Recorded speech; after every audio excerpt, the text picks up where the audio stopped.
a tribute to heroes. President Bush honors those who fought for freedom on the 60th anniversary of D-Day. And storming Omaha Beach, memories from 3 old soldiers who were there. Honoring a president, the nation mourns Ronald Reagan and prepares for the first state funeral in 30 years. And the lasting power of President Reagan's words.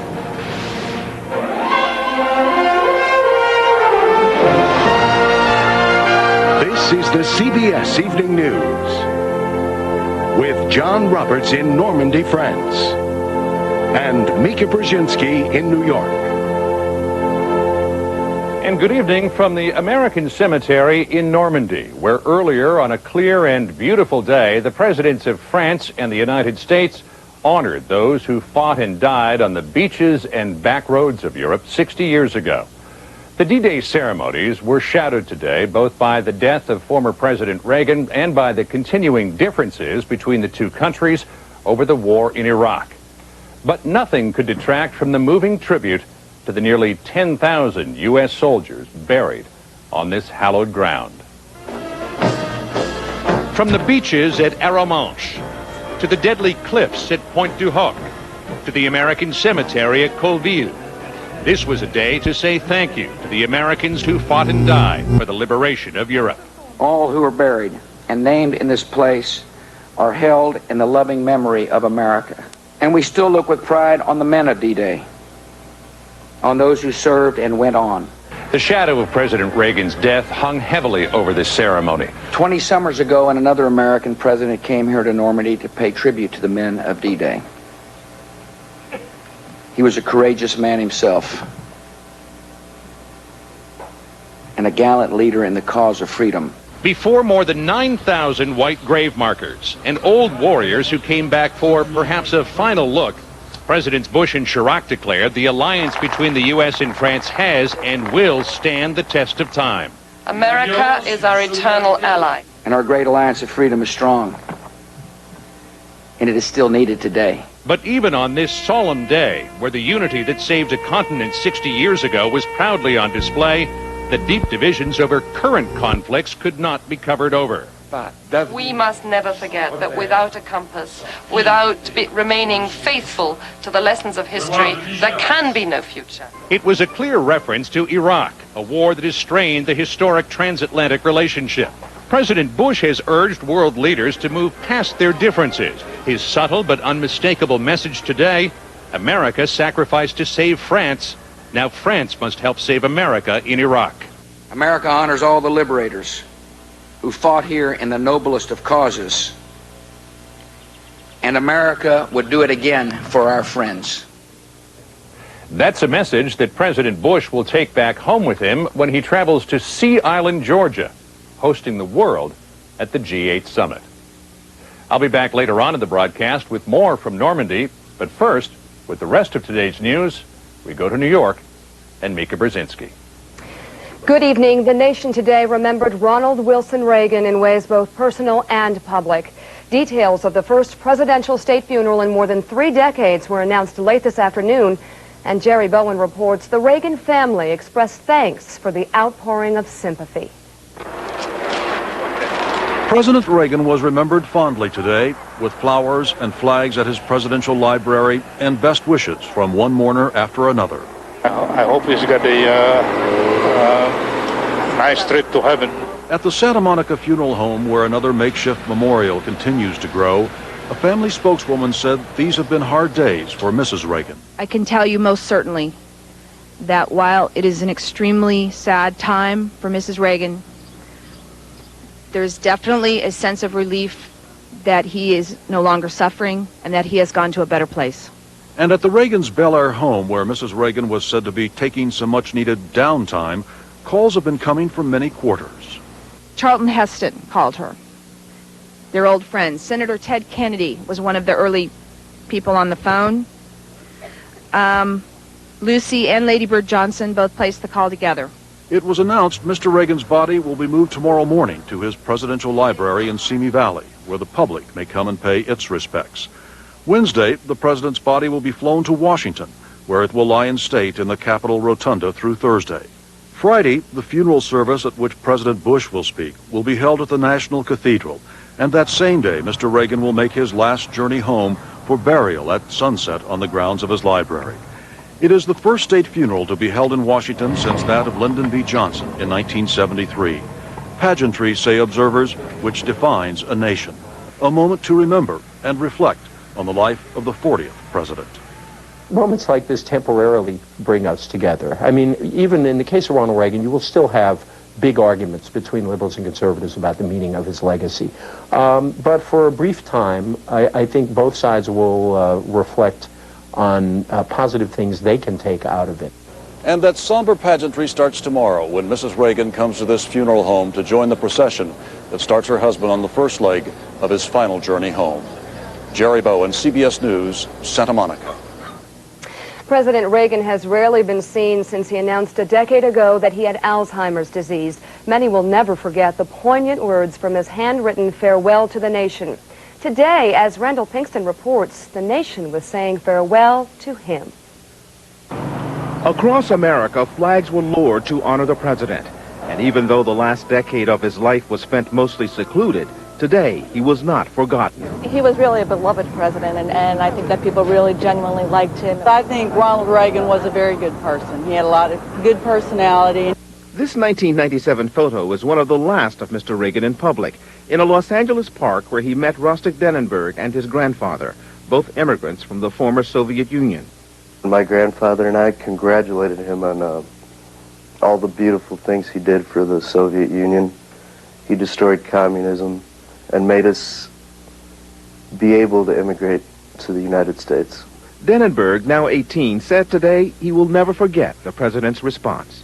He had sincerity in his eyes, and he said thank you. Even voters like Tom Dean, who didn't agree with Reagan's policies, give him credit for his ability to connect with people. He did okay for our country, and they keep saying about he make everybody feel good about our country. I agree, he did. There's probably no American community more proud than Dixon, Illinois, the town where Mr. Reagan grew up and worked as a lifeguard as a teenager. When he went in after someone, he'd come back and cut a notch in the log. So he did that 77 times. Only in America could a small-town hero grow up to become the most powerful man in the world. Randall Pinkston, CBS News, New York.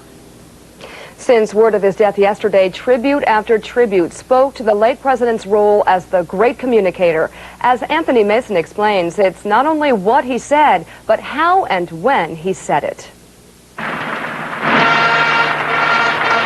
He was the oldest president ever to take office, but Ronald Reagan, about to turn 70, would sue the nation racked by self-doubt. He came in at a poisonous time, or at least at the end of a poisonous decade. Reagan biographer Edmund Morris says Americans had endured Vietnam, Watergate, the hostage crisis in Iran, an energy crisis at the gas pump. And almost overnight, he transformed the country. It was mysterious, but suddenly we felt better about ourselves. Let history say of us, these were golden years. He did it with an actor's oratorical skill and a politician's keen instinct. While Nixon before him and Clinton after may have been shrewder politicians, quicker to tailor their policies to the needs of the moment, Reagan never changed. His instincts were, he thought with his hips, to use an old American phrase. He wasn't a traditional politician. He didn't spend his whole life wanting to be president, as a lot of people do. Ed Rollins was political affairs advisor in the Reagan White House. He was a very successful politician, but there haven't been a lot of others like him. Well, he had this great ability to relate to people, and he always understood what the body politic was. Your dreams, your hopes, your goals are going to be the dreams, the hopes, and the goals of this administration, so help me God. And Americans embraced what his 1984 campaign ads described as a rebirth. It's morning again in America. The deficit doubled during the Reagan years. His second term was scarred by the Iran-Contra scandal. But he never lost that common touch. That ability to believe in what he's doing is right and to go out and convince Americans that he was on the right track, and that sense of optimism, as I think a lot of people are missing today. Ronald Reagan had an uncanny ability to make Americans feel good about themselves. Anthony Mason, CBS News, New York. And still to come on tonight's CBS Evening News, how Ronald Reagan changed parties in more ways than one. And later, from Normandy, the first French village liberated in the war, and the Americans who came back to call it home. As we continue to remember D-Day.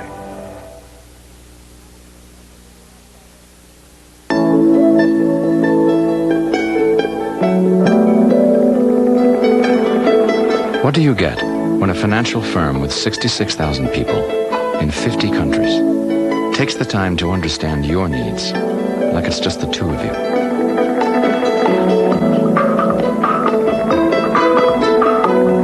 Could it be the most powerful two-person financial firm in the world? You and us. UBS. How did we get the natural fiber of Metamucil powder into convenient capsules? Let's just say it wasn't easy. All the benefits of Metamucil in capsules. Get regular, stay regular. The convenient way. It's a fabulous invention for denture wearers. Polygrip's unique ooze control tip spreads a flat ribbon for less ooze. Life has got a lot easier. And try Polygrip with Polyseal.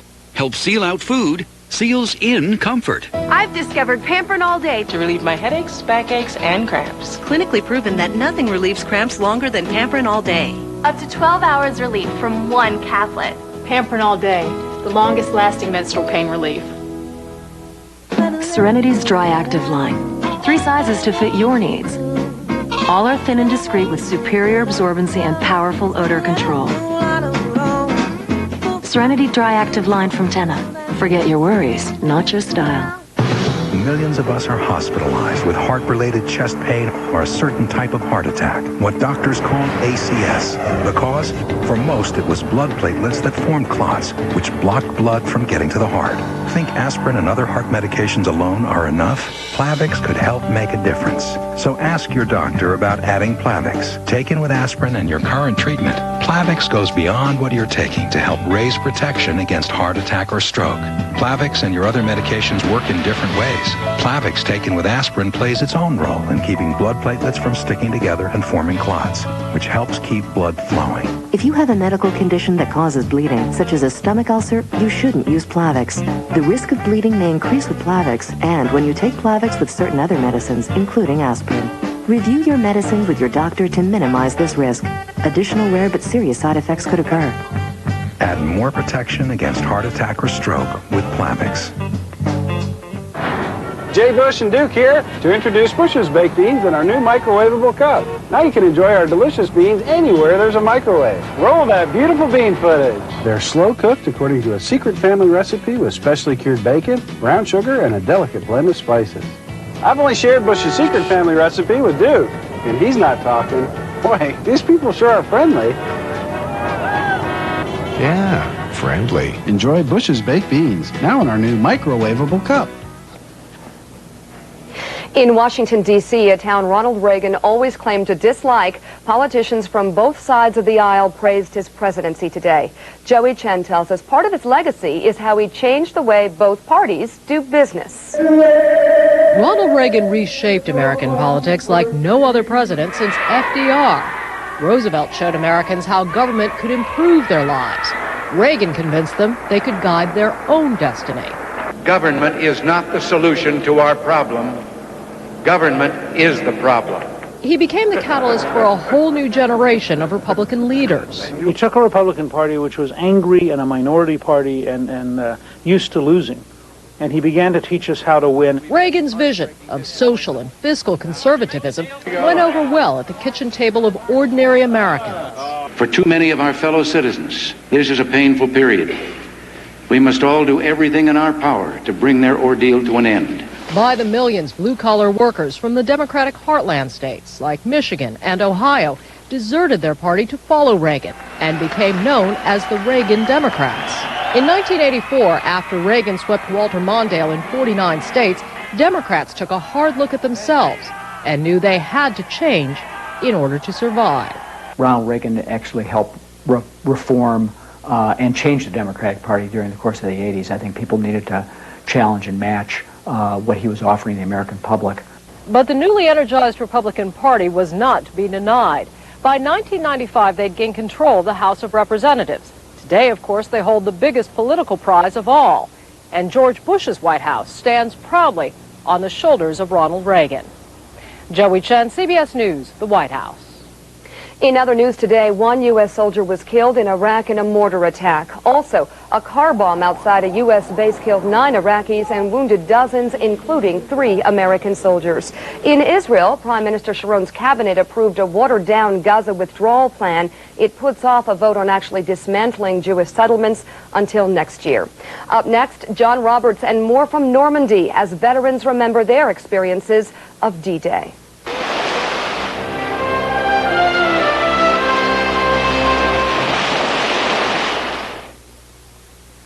For tough pain, doctors have recommended Aleve for years. Now, clinical studies on some of the toughest types of pain prove Aleve works better than Tylenol 8-hour. And Aleve can last for 12 hours. Aleve, doctor recommended, proven better.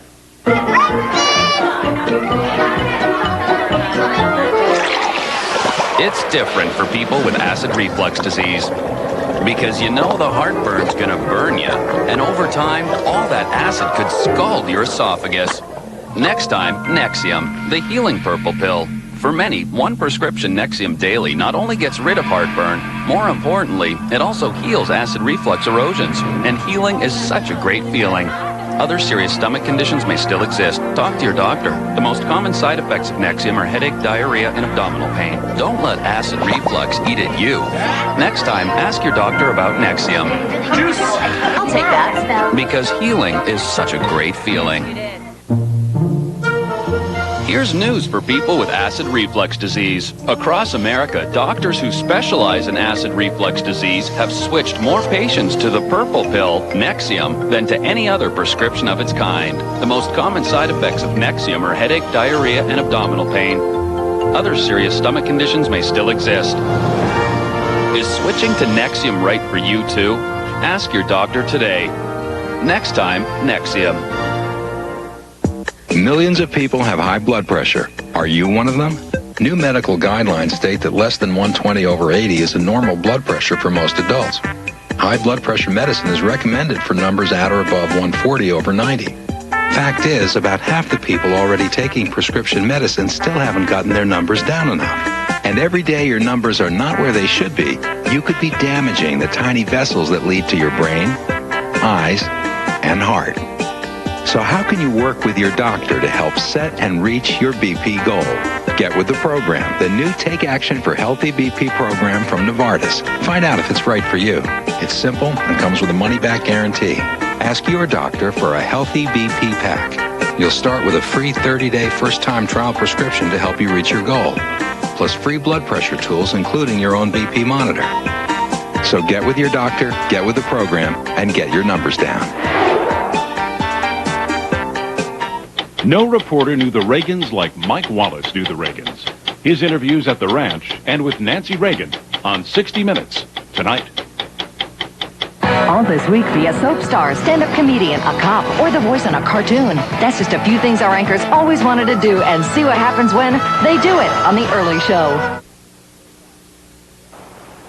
The D-Day invasion hinged on taking this 6-mile stretch of sand along France's north coast. It is Omaha Beach. Some 2,400 U.S. soldiers were either killed or wounded here. Memories of that day are still vivid for 3 veterans who were among the first to storm these shores.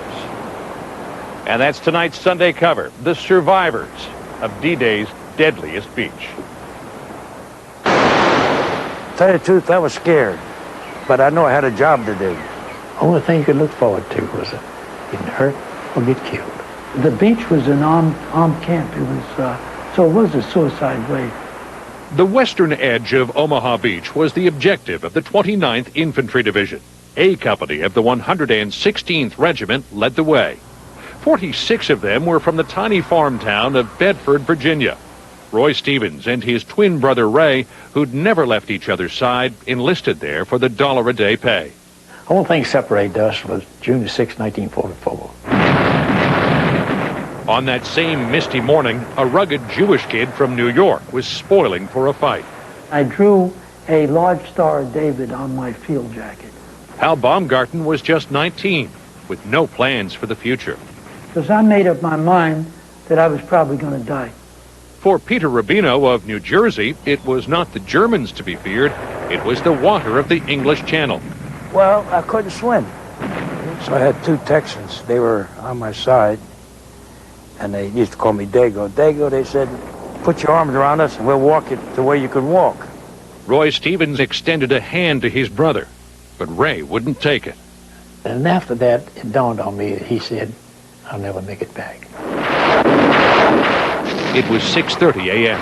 When our ramp went down, it was a signal for every machine gun on that beach, and there was a lot of them, to open up on the exit to our little boat. That's when I really prayed to my mother, because that machine gun was really breaking. Roy Stevens' landing craft sank before it reached the beach. He could barely see the battle as he struggled to keep from drowning. I just couldn't believe it, that A Company could get butchered up like we were. Of 170 men in A Company, only 15 made it past the seawall. So one officer says, you know, we got two choices. Either we stay here and get killed, or we go up the hill and get killed. With slaughter all around them, soldiers who'd never been in combat dug deep and found the courage to charge ahead. I always tell people I fought till I ran out of blood. Baumgarten had his face half ripped apart by shrapnel, but fought on.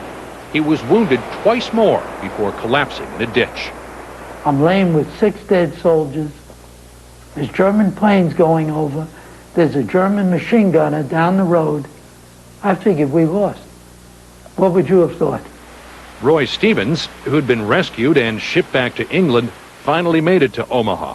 4 days later, boats and bodies were everywhere. The first cross I came to was my twin brother. Was crossed. I couldn't believe that. I couldn't. It can't be him. You know, that's not the way it's supposed to be. It was one of the greatest and most tragic moments in history, when everyday men became heroes and helped turn the tide of war. There was no qualms about what we had to do. No, I'm not going to duck this, or I'm not going here. We had a job to do, and we did it to our ability. It was that selfless determination and devotion to duty that we remember 60 years later, as we pause to consider what the world might have been like without it. We'll be right back. It's the season for scrapes, itchy bug bites, and rashes. For fast, soothing relief, try Maximum Strength Gold Bond. Gold Bond spray helps stop pain, itch, and kills germs too. And the anti-itch cream has 2 medicines to relieve itch really fast. Gold Bond does more. Serenity's Dry Active line. 3 sizes to fit your needs. All are thin and discreet with superior absorbency and powerful odor control. Serenity Dry Active line from Tenna. Forget your worries, not your style. When Walter got hurt on the job, he was out of work for almost a year. We would have lost this house if it hadn't been for the disability insurance. It's insurance that he didn't think that we needed. Mutual of Omaha. She always brings that up. Begin today. A different generation needs a different kind of denture adhesive. C-Bond is a thin, soft wafer with 3 adhesives for all-day hold. No ooze or pasty mess. For a kind of hold and comfort you have to feel to believe. C-Bond, a different generation. Want dramatically younger looking eyes without surgery? New Olay Regenerist Eye. It hydrates to allow the natural regeneration of collagen and elastin. Skin's appearance is visibly lifted and brightened. New Regenerist Eye. We changed to a low-carb lifestyle. And to a multivitamin made for it. New One-A-Day Carb Smart, a complete multivitamin with more biotin to help break down the extra fats and proteins you're eating. It just seemed smart. One-A-Day Carb Smart. The allergy season's in full force. Most OTC allergy medicines may not last as long as you want. Not Benadryl allergy, not Chlortrimeton 4-hour, not Tylenol severe allergy. But just 1 dose of once daily Allegra lasts up to 4 times longer than 1 dose of most OTC allergy medicines for people 12 and over. Side effects are low and may include headache, cold, or backache. Don't let another allergy day go by without Allegra, because who knows how long this allergy season will last. Long-lasting Allegra. The relief goes on. It's a beautiful morning. I was never one to sleep in, which is good because being a teacher, you never really get to. After all these years, I have to say I still look forward to going to school. And I'm pretty sure the kids do too. Ask your doctor today about Vioxx and find out what Vioxx can do for you. My doctor prescribed Vioxx and I stayed with it. Vioxx. Temper tantrums. They're every parent's nightmare. This doctor thinks he's found a way to stop them. Toddlers are a lot like Neanderthals. Neanderthals? Yeah. That may be, but how far would you go to calm your toddler? No, no, no, no, no. He'll show you on Eye on America, Monday on the CBS Evening News with Dan Rather. For most of the U.S. soldiers who survived the assault here 60 years ago, Normandy was just a way station on a path that took them deeper into Europe and then back home to America. But as Tom Fenton tells us now, for a few of the men who landed here, fate took a very different course. When American paratroopers dropped into the little French town of St. Mary-Grise the night before D-Day, it became the first town liberated. But it was a bit of an accident. I landed in a cemetery back here. Then when I realized where I was, holy, I'm in the wrong place because there's no cemetery down where we were supposed to land. Howard Minoyan went home to America, but came back here to retire. There was a bond formed between St. Mary-Grise and America in 1944 that has never been broken. No matter what Americans may do elsewhere, the people of this town will never forget what Americans did for them here. For Philip Jutras, the bond began when he boarded with the Castell family, Antoinette and Emile. I think he landed just exactly where he was meant to be. But he didn't know that yet. Jutras spent 20 more years in the Army, married, and had a family back in the States. But after his marriage fell apart, says his daughter Phyllis, he remembered the Castells. He looked them up and found out Antoinette was a widow, and in 1972 he went over for good. And the rest is history. For 32 years, he ran without pay the town's memorial to its liberators. Philip Jutras died here just 2 months ago. I was looking for peace of mind and peace of soul, and I found it. As has Howard Minoyan. I will be buried here if I die here in this country. In the same graveyard you landed in? That's right, because the town has given me a lot. And a meaning to the lives and deaths of all the Americans who were here 60 years ago. Tom Fenton, CBS News, St. Mary-Grise, France. Even the youngest veterans of D-Day are now in their late 70s or early 80s. For many of them, this is the last major anniversary they'll see. And while they may pass from this earth, the legacy of the sacrifice they made on this ground will live on in every person who wakes to another day of freedom, lest we forget. And that's the CBS Evening News for this Sunday. From Normandy, I'm John Roberts. Good night. For news 24 hours a day, click on CBSNews.com. Brought to you in part by Walmart, bringing your community jobs, low prices, and support for neighborhood programs.